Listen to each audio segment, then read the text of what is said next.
Hi, everybody. Welcome to week 3.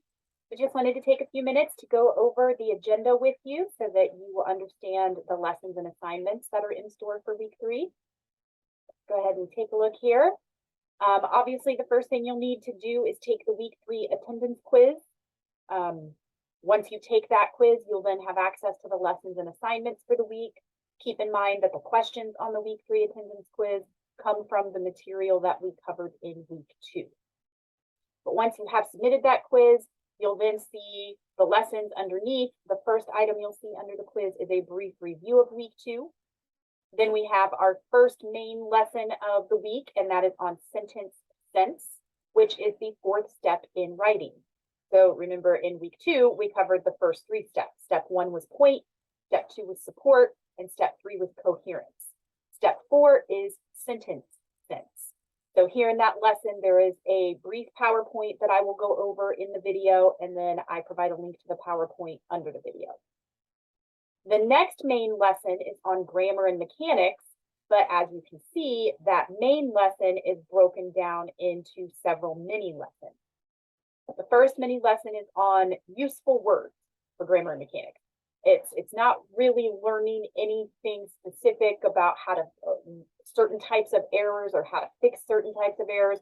I start with this lesson on useful words because it's useful.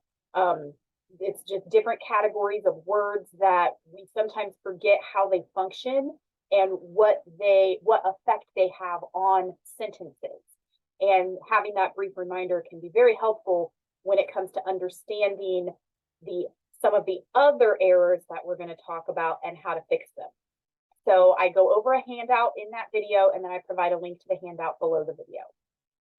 The next mini lesson is on sentence fragments.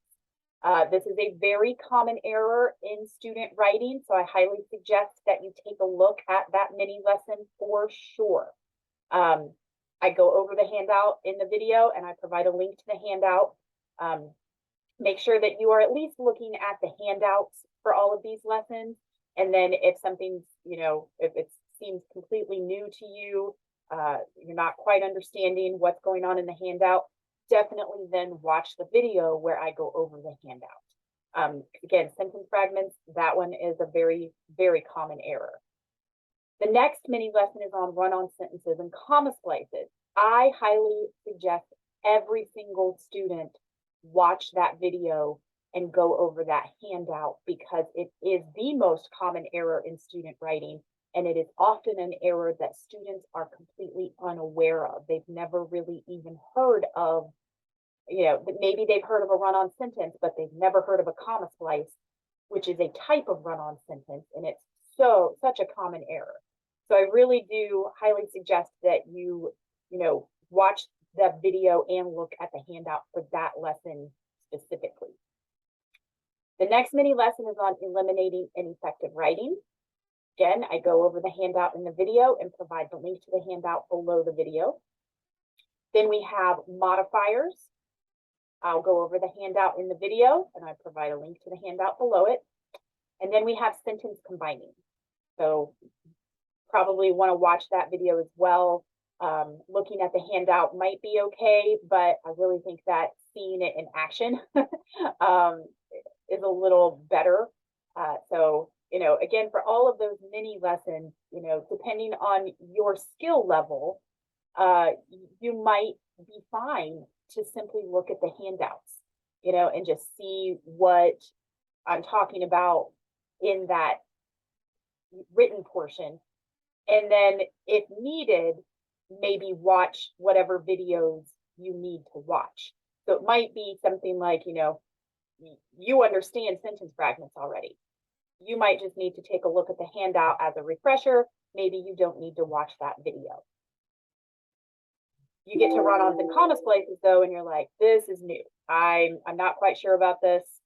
I would suggest then watching that video and looking at the handout. So this normally I would say always watch the video for every single lesson, but grammar and mechanics is one of those things where some students, people in general, not just students, some people have a really good handle on it and that they don't really need to be taught grammar and mechanics again. Other students, it's been a while since you've had to think about these things, you know, and it might all seem very new again. So use what is here for you, you know, whether that is only looking at the handouts and having a good handle and grasp on everything, or looking at the handouts and watching every single video, or, you know, only watching the videos for the lessons that you can tell you're not quite sure of. All right, but you have several of them there, so make sure you're giving yourself time throughout the week to get through all of them in whatever way you need to. Our homework for week 3, the first thing you'll see is to review these chapters right here, 5, 21, 22, 37, and 29.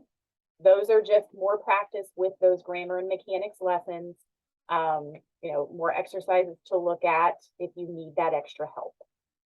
Then we have journal 3. Make sure you watch the video located in the instructions and try to have it completed by Sunday night. Then we have week 3 assignment 1, which goes along with the lessons on sentence fragments and run-ons and comma splices. Watch the video located in those assignment instructions. Try to have it in by Sunday night. It's just more practice with those errors, spotting them, recognizing them, and knowing how to fix them.